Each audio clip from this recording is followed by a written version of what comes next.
बिस्मिल्लाहिर्रहमानिर्रहीम। कोक फरीदा कूक तू जिमें राखा ज्वार, जब लग टांडा ना गिरे तब लग कूक पुकार।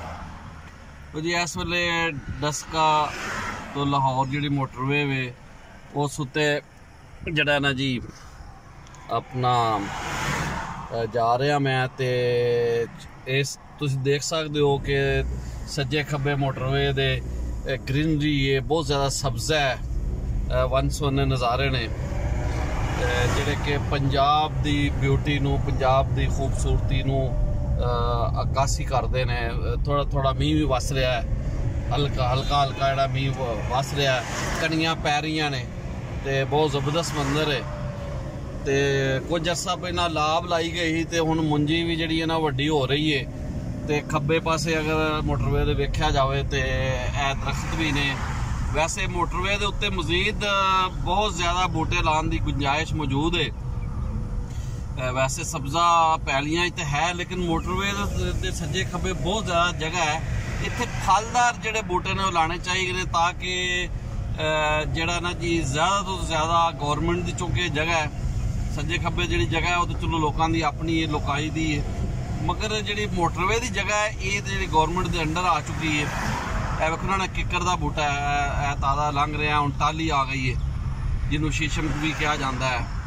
टाली का बूटा, किकर का बूटा, शतूत उग रहा बड़ा, हुण फुट रहा, बहुत वधिया मंजर है। और सामने मकई ज्वार लगी है। सो वे क्या टाली के बूटे लगे ने, ठीक है। टाली, किकर, शतूत, श्री, अपना जड़ा ने जी अमलतास और तरह तरह के बूटे जिहड़े कि इत्थे लगने चाहिए ने। इहदे नाल फलों के बूटे, मतलब अंब का बूटा है उन्होंने लाना चाहिए। कुछ जिन्नी गर्मी इत्थे पैंदी है उत्थे अंब का जिहड़ा सीजन है बहुत वधिया लग सकता है। और इस गल की भरवीं लोड़ है कि सरकार इस वाल तवज्जो देवे ताकि कोई इस काम नूं अगां वधाया जा सके।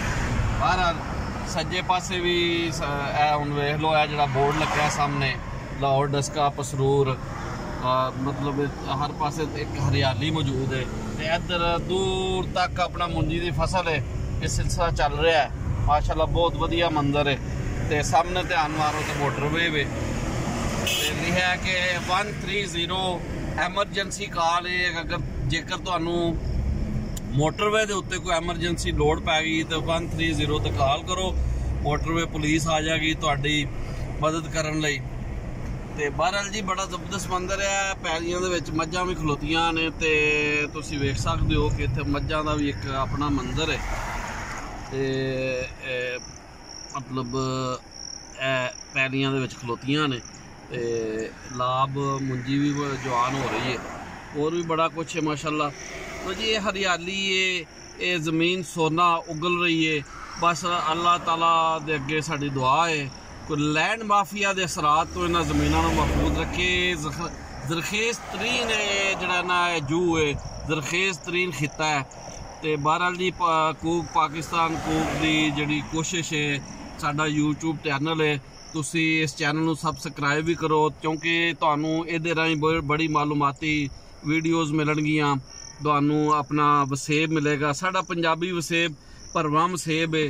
अनाज, सब्जियां जड़ा ना जी इत्थे भरपूर ने। पानी ठंडा मिलेगा, बेहतरीन ठंडा पानी है। डस्का, सियालकोट, गुजरांवाल डिवीजन बहुत ठंडा पानी, मिठा पानी।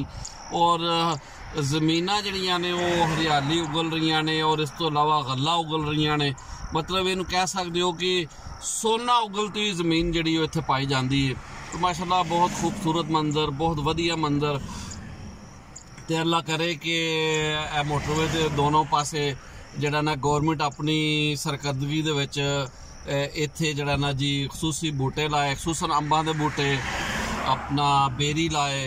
इस तो अलावा होर भी जड़े बूटे ने साडे शतूत है, अपना जड़ा ना जी अंब ने, खजूर है, ये खसूसी तौर पर काश किए जान ताकि जिन्नी जगह खाली पई है लोगों को एक आमदन भी होवे, गौरमेंट नूं इहदे नाल लोकां नूं फल भी मिलण।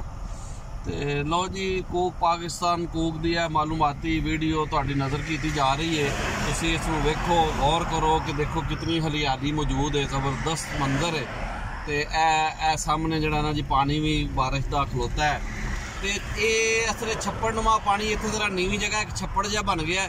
ਦੇਖੋ ਜੀ ਇਹ ਛੱਪੜਾਂ ਦੀ ਬੜੀ ਸਖਤ ਲੋੜ ਹੈ। ਗਰਾਊਂਡ ਲੈਟਰ ਜਿਹੜਾ ਲੈਵਲ ਹੈ ਨਾ ਜੀ ਪਾਣੀ ਦਾ, ਜਿਹੜਾ ਜ਼ਮੀਨੀ ਸਤ੍ਹਾ ਦੇ ਉੱਤੇ ਜਿਹੜਾ ਪਾਣੀ ਥੱਲੇ ਬਹੁਤ ਟੁਰ ਜਾਂਦਾ ਹੈ, ਉਸ ਵਾਸਤੇ ਜ਼ਰੂਰਤ ਹੈ ਕਿ ਇਸ ਕਿਸਮ ਦੇ ਛੱਪੜ ਜਿਹੜੇ ਨੇ ਨਾ ਉਹ ਬਣ ਜਾਣ, ਝੀਲਾਂ ਬਣੀਆਂ ਜਾਣ, ਛੱਪੜ ਬਣਨ। ਪਹਿਲਾਂ ਹਰ ਪਿੰਡ 'ਚ ਇੱਕ ਛੱਪੜ ਹੁੰਦਾ ਸੀ ਤੇ ਛੱਪੜ ਦਾ ਇਹ ਫਾਇਦਾ ਹੈ ਕਿ ਜਿਹੜਾ ਪਾਣੀ ਦਾ ਲੈਵਲ ਹੈ ਨਾ ਉਹ ਜਿਹੜਾ ਬਰਕਰਾਰ ਰਹਿੰਦਾ ਔਰ ਜਿਹੜਾ ਉੱਤੋਂ ਬਾਰਿਸ਼ਾਂ ਹੁੰਦੀਆਂ ਨੇ ਉਹ ਪਾਣੀ ਉੱਥੇ ਜ਼ਖੀਰਾ ਹੋ ਜਾਂਦਾ ਹੈ। ਇਹਦੇ ਨਾਲ ਮੱਛੀਆਂ ਹੋਰ ਵੀ ਬਹੁਤ ਸਾਰੀਆਂ ਚੀਜ਼ਾਂ ਇਹਦੇ 'ਚ ਮੌਜੂਦ ਹੁੰਦੀਆਂ ਨੇ।